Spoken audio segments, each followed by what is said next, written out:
Hey everyone, and welcome back to the Dark Thomas channel. Today, we're going to be talking about one of my favorite childhood shows, Thomas and Friends. More specifically, my favorite narrators from the series.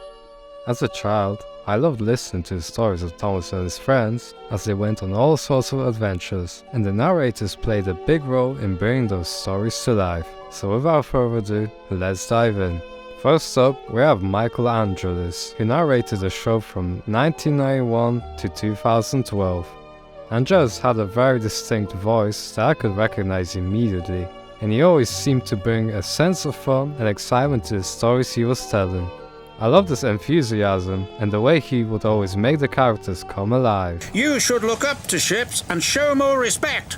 You are, after all, only little. Next, we have Ringo Starr.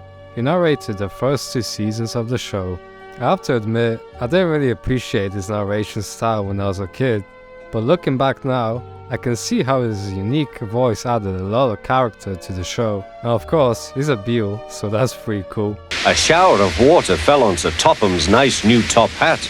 Last but not least, we have Carlin. He narrated the show from 1991 to 1996. Carlin was known for his edgy and irreverent comedy, so it's definitely a surprise to hear him narrating a children's show, but his distinctive voice and sense of humor really brought a unique flavor to his stories, and I always looked forward to hearing what he would say next.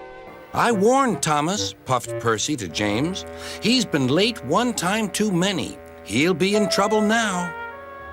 So those are my top 3 favorite narrators from Thomas and Friends.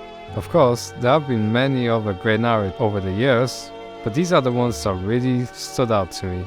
I hope you enjoyed this trip down memory lane, and let me know in the comments which narrator was your favorite.